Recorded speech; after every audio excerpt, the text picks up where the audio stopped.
It's Friday, the 24th of August, 2012. This is KTN Prime. Good evening. I'm Michael O'Year. And I'm Edith Kimani. We're glad you could make time to be with us. These are some of the stories we've lined up for you this evening.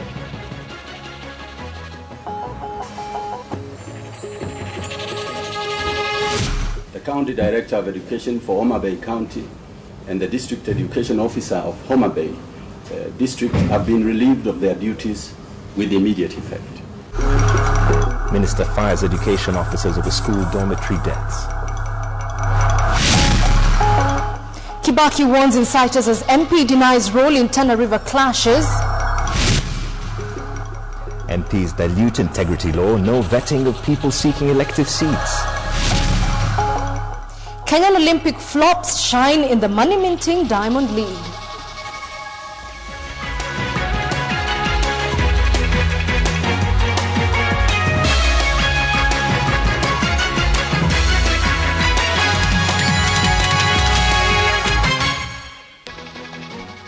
Good evening. It is now emerging that the Coast Provincial Administration was warned of an imminent attack on villagers days before the Tana River massacre that left more than 50 people dead. Chiefs in Tana River had informed a security meeting in the area of an impending attack on innocent women and children, but it appears that the government was slow to act. The revenge attacks appear to have now jolted the government into action, with the president putting on notice perpetrators of the violence and the Prime Minister saying the government might be forced to call in the army if other security forces fail to stem the violence. Here's KTN's Dennis Onsarigo with the latest from Tana River. The senseless killing of innocent villagers in a small village in Tana River Wednesday night was swift and fast, one that has now jolted the government into action. It is not our forces which have killed people. It is among themselves they have fought. And yet we agreed. We agreed that everybody will maintain peace. So you can see here they talk this, they assure us this, when they go out they talk different, they act differently. So we don't know how many people, if there are any dead people. Whatever has happened, we don't have the right answers for you. But we are sure within the next 2 hours you'll be able to get the answers. The pronouncement from the Coast Provincial Commissioner, the man who chairs the Provincial Security Committee, the morning after more than 52 people were killed. Most of those killed were women and children, a group of people unable to protect themselves from machete and gun-wielding raiders on a revenge mission after an attack on their community 6 days earlier, where 3 people were killed. The government was fully aware about the simmering tension rising among the warring Oromo and Pokomo communities. The government moved in hundreds of security forces drawn from the Rapid Response Unit of the Administration Police Force, the regular police and the GSU. The team was to create a buffer zone, conduct patrols and protect lives and property. Tutapita hapa kidogo hivi karibuni tu, tutapita hapa kidogo, lakini vilio ndio itakuwa mingi. Na hiyo vilio ndio namwambia mapema, hiyo vilio ni sawa tu, kwa sababu wewe mwenyewe ukiita kilio lazima kitakuja nyumbani. The provincial police boss hinting about a possible disarmament exercise of the two communities. But 6 days of government presence appears to have calmed the tensions in the area, but not their resolve to avenge their early attacks. Despite their presence, 200 raiders with speedboats, guns and machetes descended on helpless villagers, slaughtering them. KTN has learned that the government had credible intelligence of an imminent attack on the village. While the government failed to act on that intelligence, raises serious accountability questions. If indeed security forces created a buffer zone between the two communities, how did armed raiders on a revenge mission manage to attack a sleeping village? More than 700 people have been displaced by this latest conflict, so are dozens others said to be missing. The heavy presence of government machinery on the ground has brought with it some form of peace. Niambia polisi kama wanataka askari wengine na walete mara moja askari. Kama ni jeshi ndio lazima tulete hapa, tutaleta jeshi. Back in Nairobi, an assistant minister the government now once probed into the latest killing in Tana River County has insisted the acting security minister should be investigated. Of principle, I believe and I know that Tana or Haji is an interested party in matters of Tana. In Nyeri, President Kibaki was talking tough. I put on notice those inciting and creating lawlessness and taking the law into their hands, that they will be dealt with firmly. Denson Sarigo, KTN Prime. President Mwai Kibaki has reiterated that the government is determined to ensure that the upcoming general election is free, fair and peaceful. The president called on the police to safeguard peace during and after the election and take stern action against anybody who tries to incite or cause chaos regardless of position. The president was talking at a historic pass-out parade that was commanded by a lady, that is at the Kenya Police Training College in Kigandro.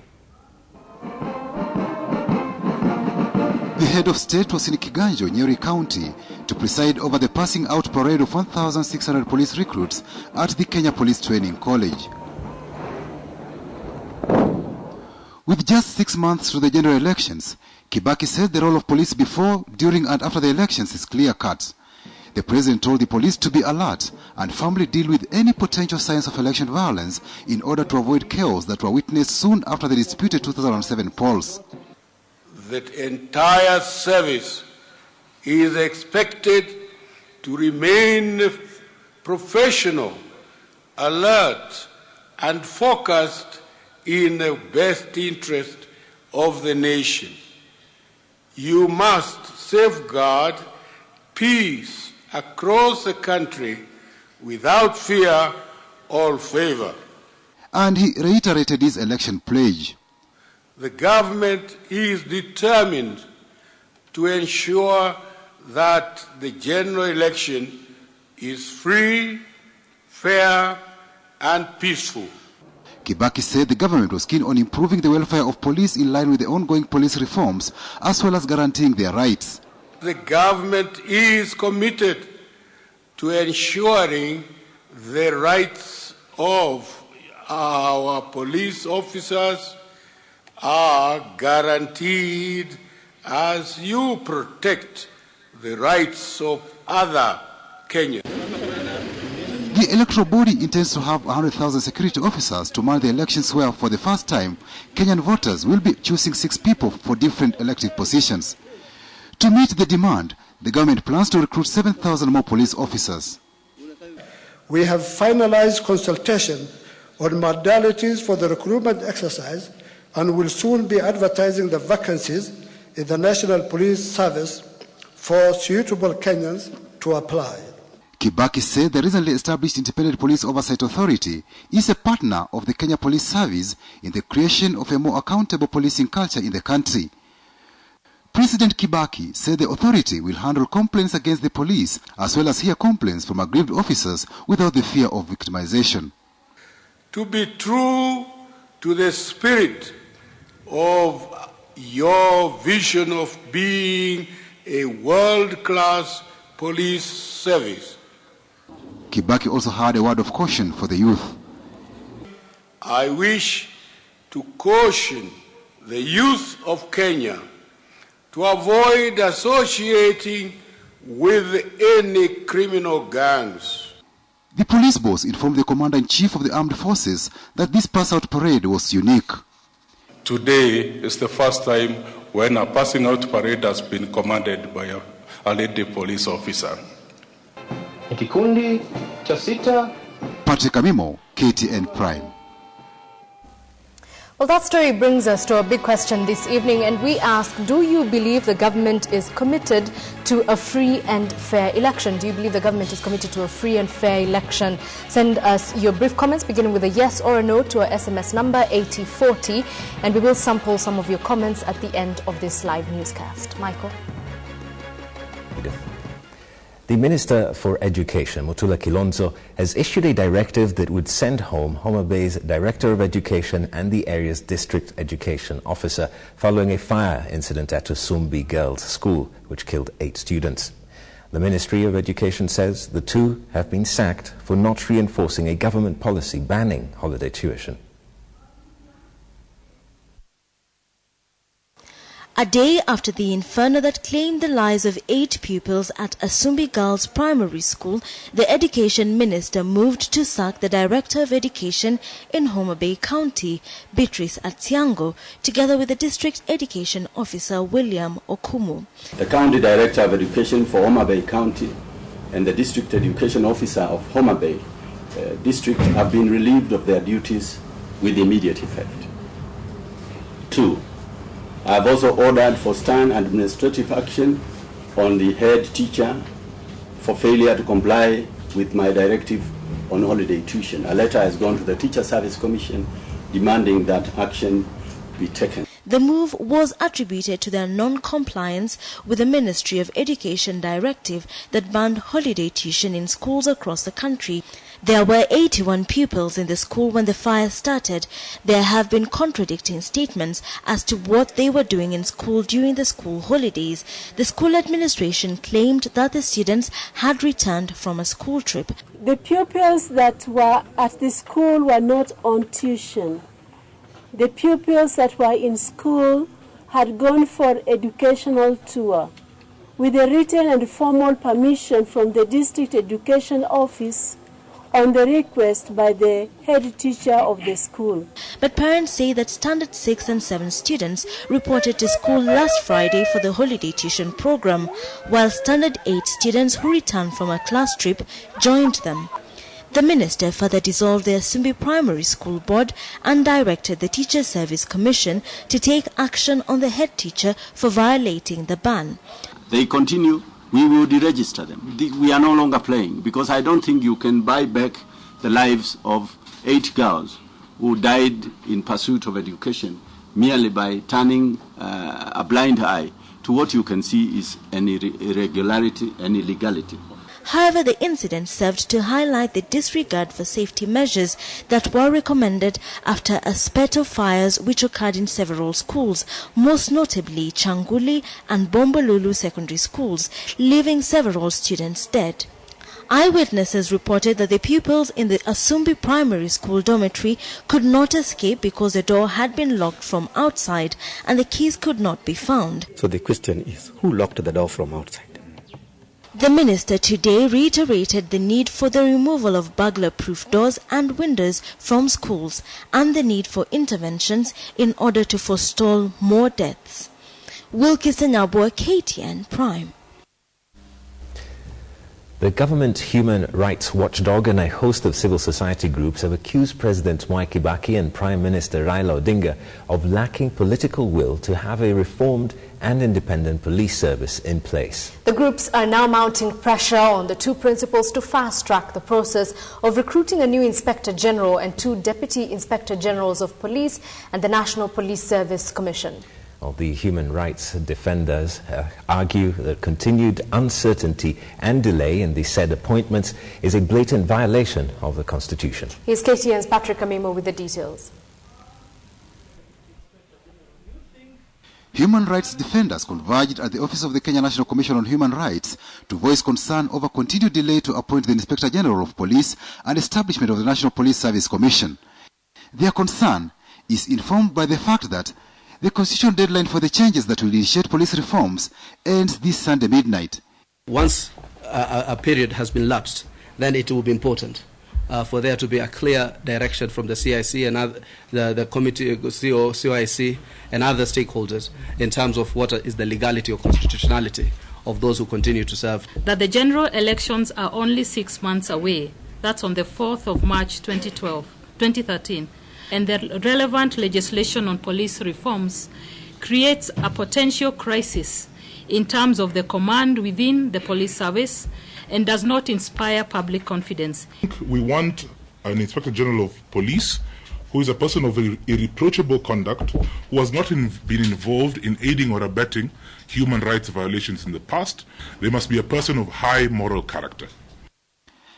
They say laws touching on police reforms were in place almost 1 year ago, but there has been inaction from the executive to have an independent and professional police service in place. Justice Philip Ransley Johan Kriegler, Philip Alston and Justice Philip Waki reports were all agreed the police force should be subjected to surgical reforms to ensure non-partisanship and instill public confidence in the security forces. Human rights groups suspect President Kibaki and Prime Minister Raila Odinga lack political will to implement. So they need to understand that if they want to have a peaceful, quiet old age, then they need to learn how to respect the rules that they have sworn to uphold on behalf of the citizens of this country. Suspicions have been raised that some individuals may be plotting to sidestep the constitution and have officers they can easily compromise appointed to office using provisions of the old constitution, as was the case with the controversial appointment of county commissioners. And it will be quite a blow to security sector reforms for the president to act unilaterally on a matter so important for the country, especially leading to the general election. Some top police officers are on record saying the Inspector General must be a person from the discipline service, but Section 11 of the National Police Service Act leaves the position open. There will be no room for any particular individual to feel that they are above the law, and because they do not want an Inspector General who is a civilian, that they can start frustrating that. But it won't happen. Change must happen, and anybody who is not ready to accept that, then they are not in the right place. They might as well just leave their respective positions. It is a wait and see to see whether the two principals will move with speed to appoint a select panel to recruit the Inspector General, plus agree on the list of nominees to the National Police Service Commission. For KTN Prime, I am Patrick Amimo. The impending teachers' strike, called by the Kenya National Union of Teachers, has stirred great debate. Well, the Minister of Education and a section of the civil society are opposing the strike. KTN's Malaki Villa reports.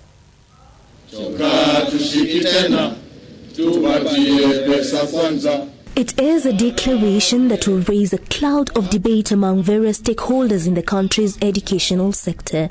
The public school teachers have come to a point of no return, reason being the demands of 100 to 300% salary increment alongside other allowances. During an education forum today organized by the Elimu Yetu Coalition, an education advocacy group, the teachers' salary was key among other issues. If the highest office of the land making laws, the Speaker of the National Assembly, who earns over 2.2 million, is still looking for salary increment, what do you think is wrong? When I am only looking for what I can use as a commute allowance to travel from Buruburu to go to Upper Hill where I teach. It emerged in the forum that there is need to address teachers' issues from a wider perspective rather than habitual strikes year in, year out. Look at how you're going to really redeem the teaching fraternity in this country. Make it an attractive fraternity that even young people that I see in this house can be able to say, tomorrow, if I stop doing what I'm doing, I want to become a teacher. But as the debate rages on, NAT Secretary General David Okuta, speaking in Kericho, sees nothing far from the strike, even as Education Minister Mutula Kilonzo says the Teachers Service Commission has already taken action by writing to the Treasury to see into the harmonization of the teachers' salary to match that of civil servants. If the new teachers are also employees of the government, do they want teachers to go on the street in order for their salaries to be harmonized?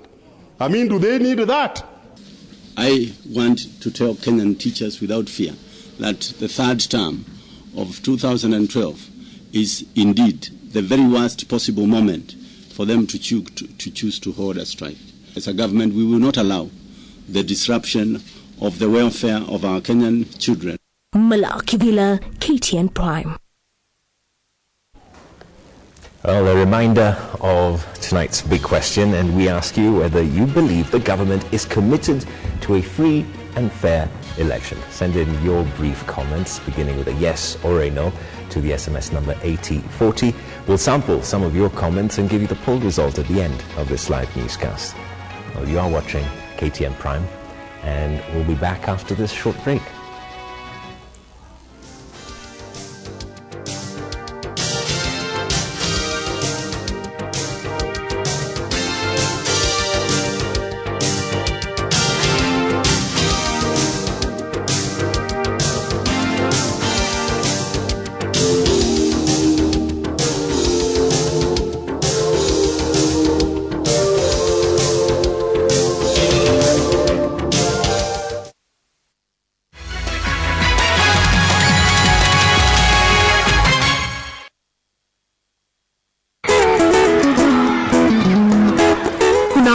kwa sabuni kunaweza zuia kuhara kwa 50% na maambukizi ya shida ya kupumua kwa 25%. Ni wakati upi unafaa kunawa mikono?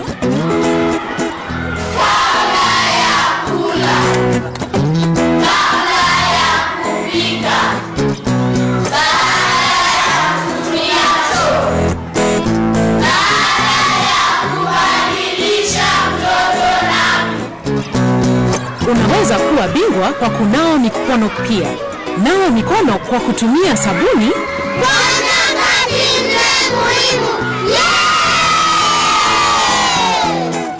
Ujumbe huu wa afya ya umma umeletwa kwako na Dettol na washirika wengine.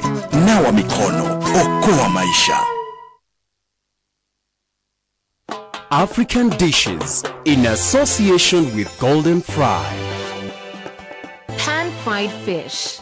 Ingredients: 1 kilogram fish fillet, 1 cup all-purpose flour, salt and pepper to taste, lemon wedges, golden fry oil for frying. Directions: in a deep frying pan, pour about 1 inch of golden fry oil and heat it. Slice the fish into thin pieces, not too thin. In a mixing bowl, mix the all-purpose flour, salt, and pepper. Coat evenly the fish fillet pieces in the flour mixture. Fry the fish a piece or two at a time, depending on the size of your pan, for 4 to 5 minutes on each side or until golden brown. Remove and drain on a paper towel. Serve with tartar sauce and lemon wedges. Golden Fry. Fries more, lasts longer.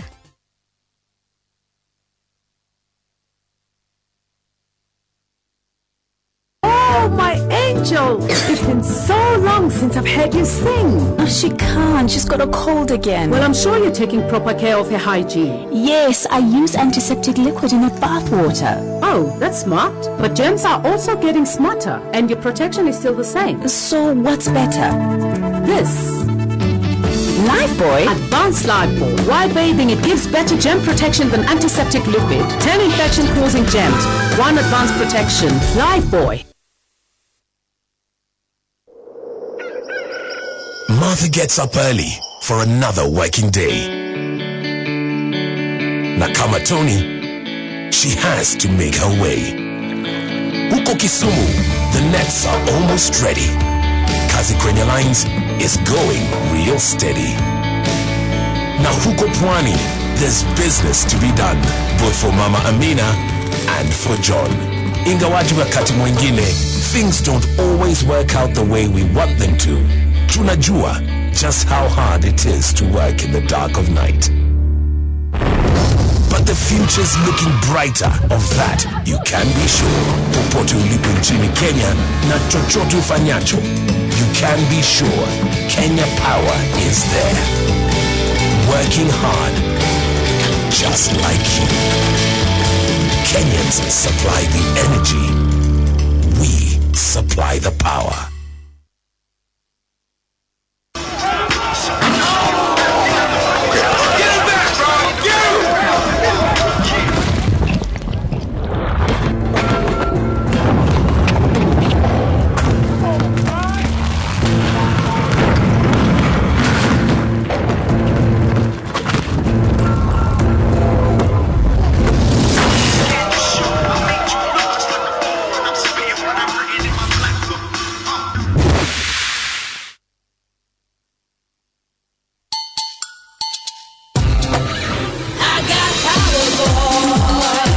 Introducing the new Power Boy, the only whitewashing powder with antibacterial agents to fight germs found in your clothes and Safi Sana catalyst to clean away all types of stains. Power Boy!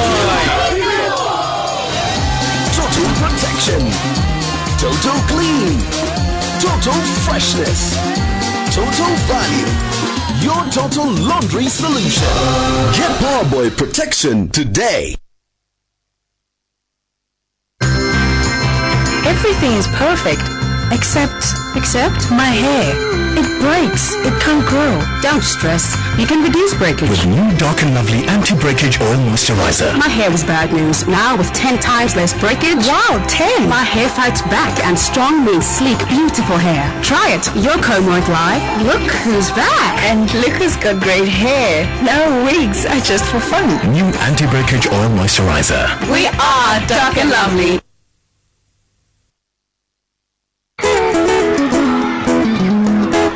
Kunawa mikono kwa sabuni kunaweza zuia kuhara kwa 50% na maambukizi ya shida ya kupumua kwa 25%. Ni wakati upi unafaa kunawa mikono?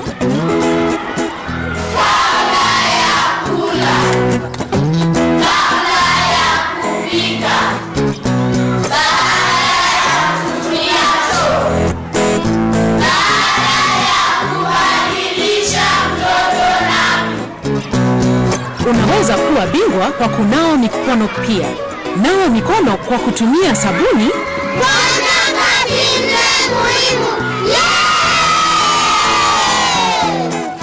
Ujumbe huu wa afya ya umma umeletwa kwako na Dettol na washirika wengine. Nawa mikono, okoa maisha.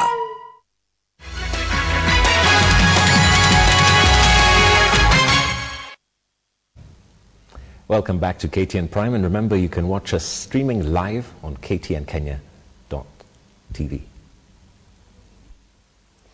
Parliament diluted a rather weak leadership and integrity bill in its rush to comply with the August 27th deadline. Members of Parliament opened a floodgate of amendments to the bill, deleting crucial provisions that set a high moral threshold for candidates eyeing elective posts. Now, aspirants will now bypass vetting by security and anti-corruption agencies, as well as those with pending criminal cases who are now allowed to vie if the bill is assented into law.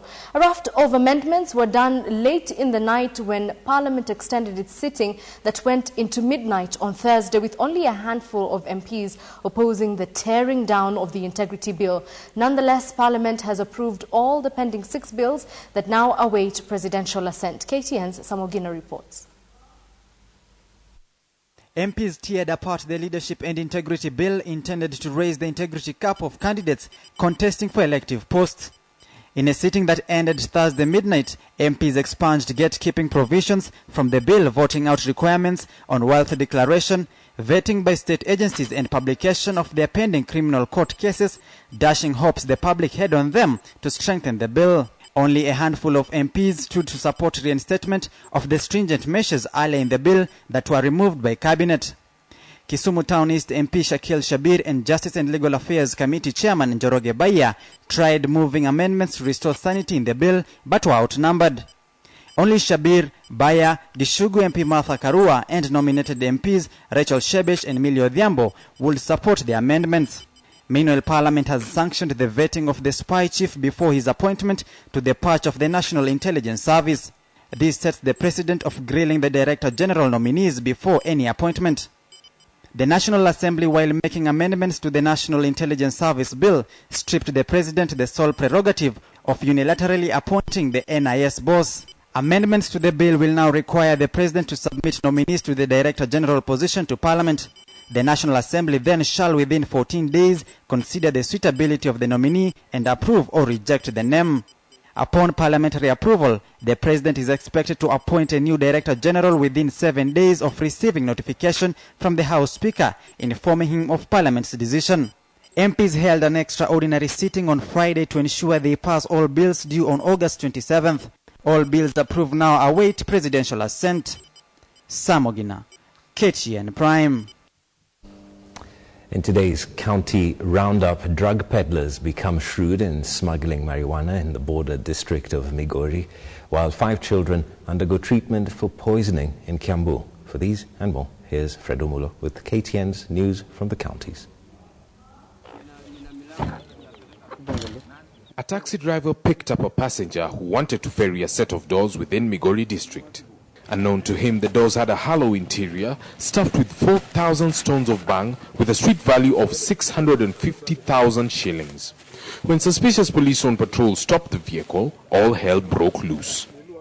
When the driver stopped, his occupant who is believed to be the owner of the luggage, escaped through the bush.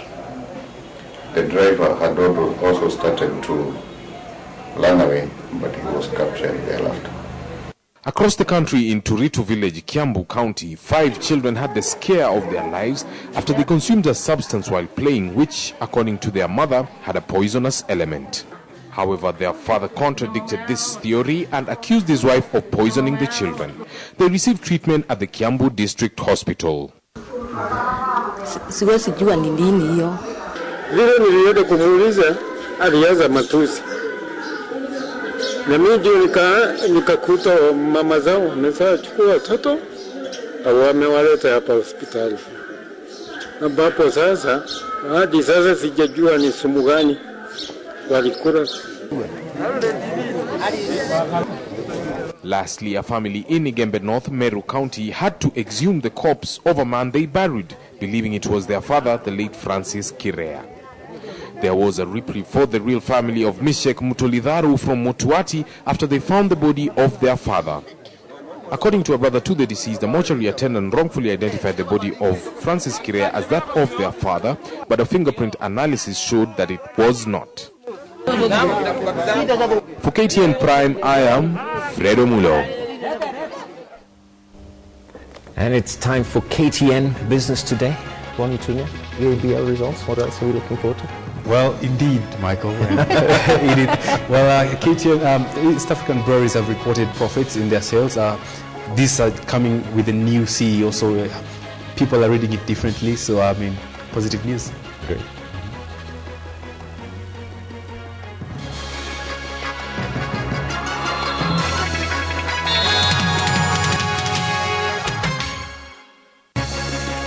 It will be quite a blow to security sector reforms for the president to act unilaterally on a matter so important for the country, especially leading to the general election. If he recalls, he appointed an electoral commission unilaterally in 2007 against the grain of the IPPG amendments. I urge him not to appoint an IGP unilaterally against the grain of the National Accord and Reconciliation Act.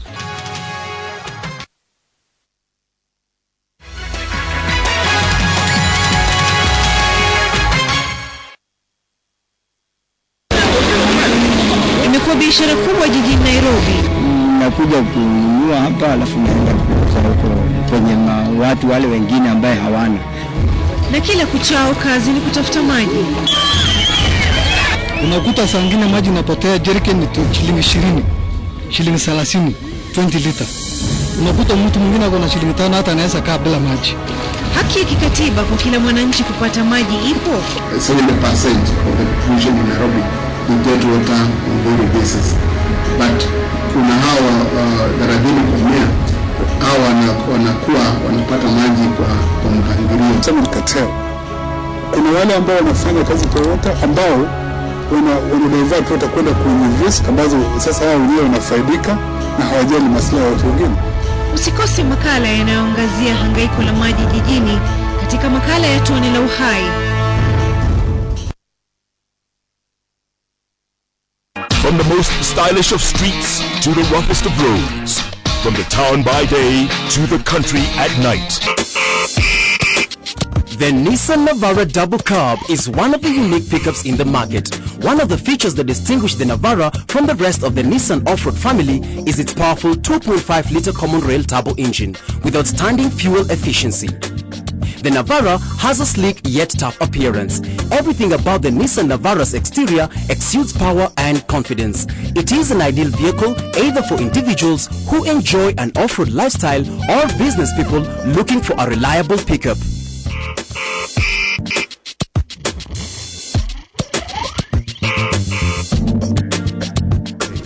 Nani kama Nissan? She's got a cold again. Well, I'm sure you're taking proper care of your hygiene. Yes, I use antiseptic liquid in my bath water. But germs are also getting smarter, and your protection is still the same. So what's better? Advanced Lifebuoy. While bathing, it gives better germ protection than antiseptic liquid. 10 infection-causing germs, 1 advanced protection. Lifebuoy.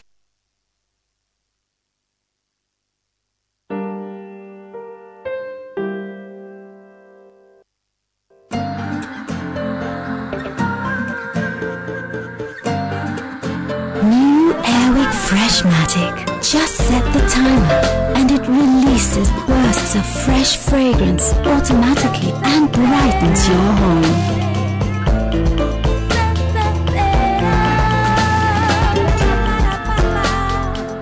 Something in the airwick.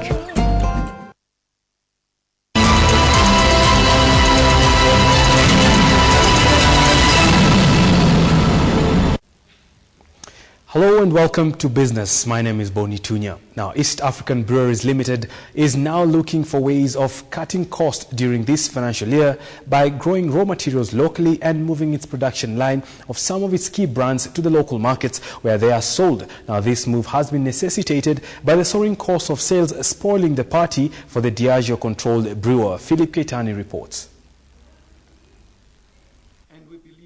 The beer maker saw its cost rise by 26% during the full year end June, outpacing a 25% jump in revenue to 55.5 billion shillings. According to its new chief executive, Delvin Hainsworth, the company is already growing its own sorghum in Tanzania to cut on raw material cost, adding that the program will be rolled out further, along with the decentralization of brewing from Kenya. We continue to increase our investment behind this portfolio. But spending and investing is not enough. It has to be behind proven growth drivers and, very innovative campaigns. The company has already started manufacturing brands like Tusker in Tanzania, which was previously served by its brewery in Kenya. East African Breweries Limited sells its products in Uganda, Rwanda, Burundi, South Sudan and Eastern Democratic Republic of Congo. The markets were buoyant, with Uganda and Tanzania recording growth of 38% and 76% respectively, while the Great Lakes markets of Rwanda, Burundi and Eastern Congo growing by 30%, with its pre-tax profit rising by 24% to 15.25 billion shillings, meaning a dividend yield of 4% against a market average of 5 to 7%. The brewer maker now expects earnings to grow further as the company targets customers who currently buy alcohol from the illicit and homebrewed markets, which is estimated to be the same size as the estimated beer market. EABL posted a 21% growth in beer sales and a 47% growth in sales of spirit during the year under review. Philip Keitani for KTN Business Today. Now, in a strange turn of events, oil marketer Total Kenya has announced changes in the makeup of its board following the resignation of two of its directors, Alain Champeau and Sophie Nasser, with the changes taking immediate effect. Now, in a letter to the Capital Markets Authority through the company secretary, Total Kenya has also announced that Maurice Odhiambo and Daniel Minda Mayeka ceased to be alternate directors at the company. The company has also consequently named Jean-Jacques Papi as its board chairman, Alexis Van Vock as the managing director, and Alice Kemunto Mayaka, Momar Nigur and Vincent Gerard as directors respectively. Now, the changes come barely a day after the oil marketer released its financial results for half year, where it posted a 282.8 million shillings pre-tax loss in 6 months to June 30th against a 145.4 million shilling profit in the same period last year.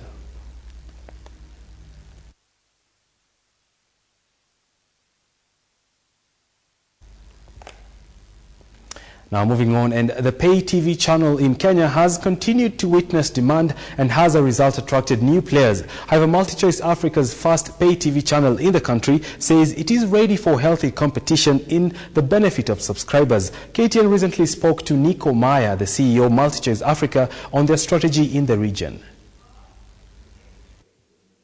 The diversity of the Kenyan television viewer has been described as demanding. This, according to market observers, has created a growth opportunity in the market. But with the advent of pay TV channels, this has grown further with the new companies joining in the fray.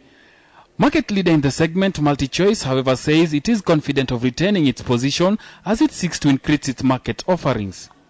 We welcome competition, and the reason for that being, it unlocks the market. It creates awareness in the market. And that's, I think it's very, very important. So that helps us that there's more interest in pay television. So, and as soon as you have more interest, the environment becomes much more vibrant. According to industry estimates, MultiChoice controls close to 80% of the pay TV channel in Kenya, boosted by its array of programming, key among them the English Premier League showings. It is followed by Zuku in the market chain, with the latest entrant StarTimes enjoying slightly under 5% of the market. But of significance to the players in the industry has been the need to increase local content as part of growing indigenous film and broadcast industries. What we believe is when we put local content on any of our platforms, may it be on satellite platform, may it be on the terrestrial, the GoTV platform, it really helps to develop the market and expand. And as you have more and more interest, more becomes available, and there's a bigger supply that grow in that. So if I can just take it back to competition, the whole issue of competition, it creates that interest, and in our mind it unlocks that value, and we can then grow the market. With the rush towards digital migration in Kenya and around the region gathering pace, MultiChoice has already put in gears the one-year-old GoTV platform that broadcasts in digital platform. This, it hopes, will help it grow its numbers in the region as it seeks to cement its position at the top. Joseph Bonyo for KTN Business Today. To some more TV news, and LG Electronics Friday launched the Cinema 3D Smart TV range into the Kenyan market. Now, the gadget is sized at almost 0 millimeters, making it the thinnest in the market as of now. The Cinema 3D Smart TV is equipped with 3D technology. The Cinema 3D Smart TV will retail at a cost of about 185,000 shillings for the 42-inch model, with the company expecting to sell approximately over 50 units by the end of this year. The launch is part of the race by electronics firm to endear themselves to viewers under the smart or intelligent TV series.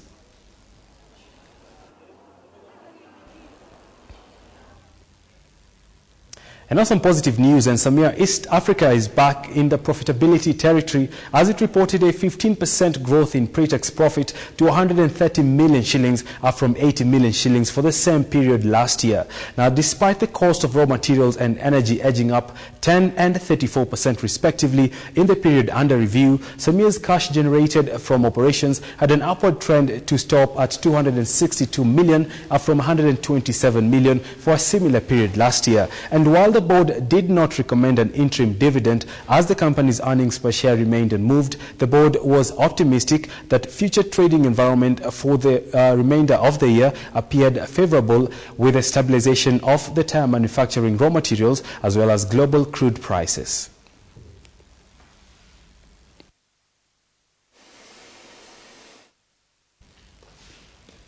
Now it is time to look at how your money is doing at the NSE with some of the figures that we've lined up for you. Of course, the NSE 20 share index has remained unmoved in the 3,800 region. But first, let's take a look at how the Kenyan currency is holding against world majors. Now today, the shilling was mean rated at 84 flat against the dollar, as it bought at 83.91 and sold at 84.09. Now against the sterling pound, the shilling bought at 133.06 and sold at 133.39, while against the euro, the shilling bought at 105.31 and was sold at 105.56. Now here are some other figures from the NSE.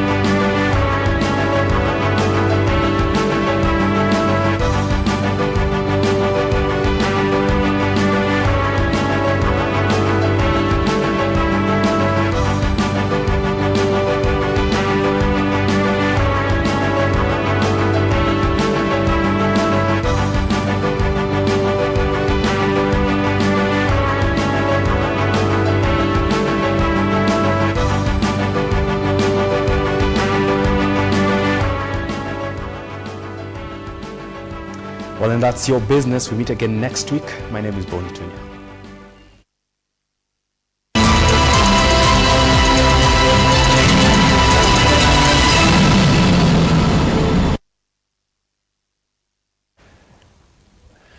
Oh, welcome back. Power is sweet. and people will do almost anything to get to that leadership position. But in Nakuru, councillors employed rather undiplomatic tactics, beating up the mayor for refusing to pave way for council elections. This week's dose of News Shot, we take on the bizarre human attributes.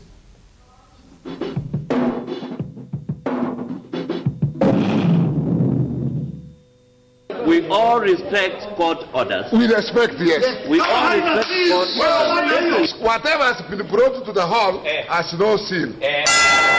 Now we receive court order saa 3:45 and you have written it there. Tunataka kujua ulinisifia wapi. Gloves are off for the battle of the Nakuru mayoral seat. Not even a court order could stop this one.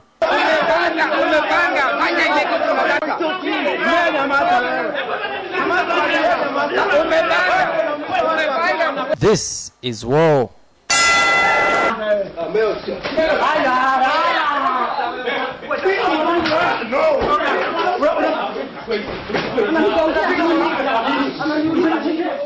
Well, as if taking cue of their Nairobi predecessors, Nakuru councillors appear to have emulated their counterparts in exposing their ignorance and primitivity.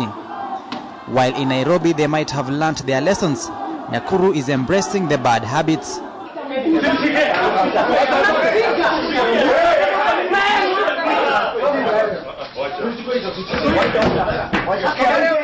In Town Hall Nakuru, they have perfected their martial arts. Nothing and no one is spared regardless of gender. Here, anything goes. There is no let-up, and anyone who tries to intervene is the enemy. Well, you can remove a man from the village, but you cannot remove the village from him.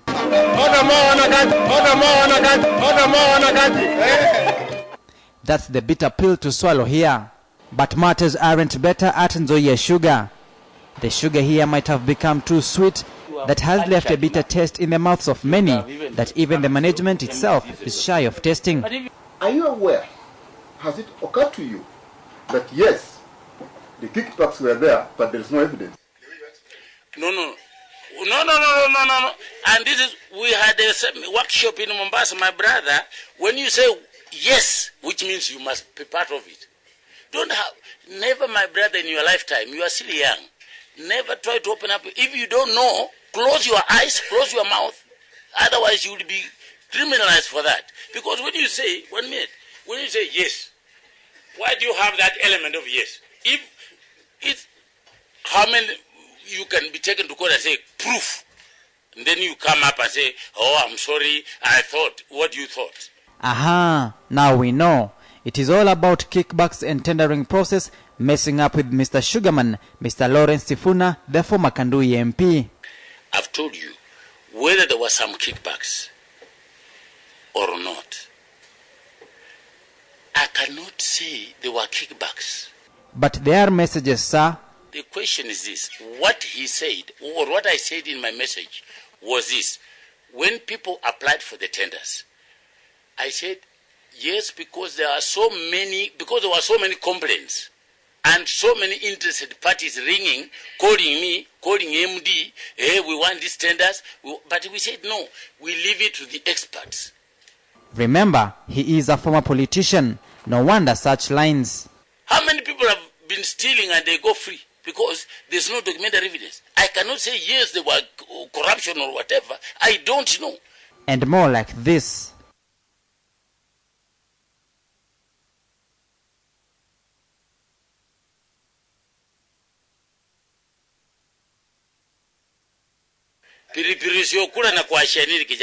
When the tough gets tougher. Thank you. Good night or good day. The man is facing tough times, but things were even tougher in Nyeri. Every decision has a consequence. For this man, he was paying the price of defying Mututho laws. He might have had one too many for the day. But what was he drinking? This is what the president will laugh off. After all, he had warned about these drinking habits. Wah. Well, Baba Jimmy can only pity such characters. All in the name of partying. Samogina, KTN News Shot.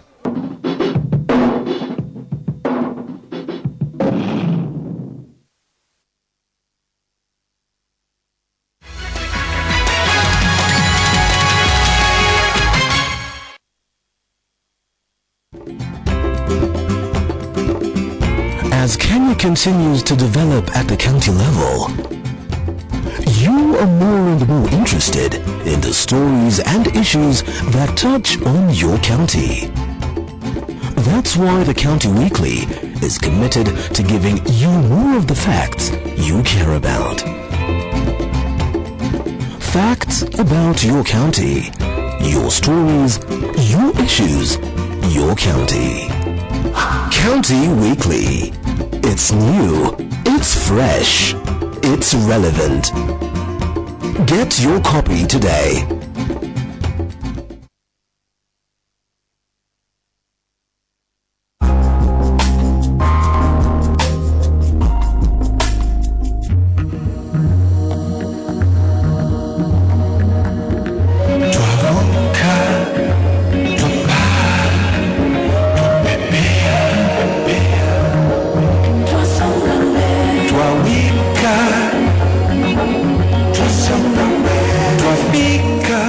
Natural beer, sugar-free, truly Kenyan.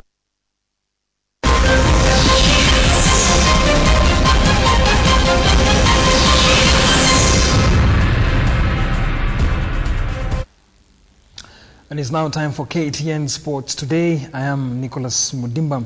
We'll kick off with some Tusker Premier League as Gor Mahia came from 2 goals behind to salvage a 2-2 draw against the determined Mathare United at the Nyayo National Stadium. Mathare United was in the attack-oriented mode in the first half, and the Slum Boys, despite the crisp Gor Mahia game, they went ahead through Francis Ouma in the 16th minute. Another defensive blunder from Gor Mahia gave Andrew Tololwa a chance to punish the mistake and made it 2-0 on 27 minutes. But the pressure from a hungry Kogalo side was clear when a solo effort from Dan Serinkuma gifted Gor Mahia the chance of a comeback in the game, and he pulled on back for Gor Mahia in the second half. Gor Mahia looked the brightest side, pushing Mathare United with counter-attacks, and again the pressure paid off with one Dan Serinkuma equalizing for Gor Mahia. The match ended on a 2-2 draw. Gor Mahia are still 6th on the log with 35 points, while Mathare United sit 8th with 28 points. Sarunkuma shot, goal! What a goal! Danny Sarunkuma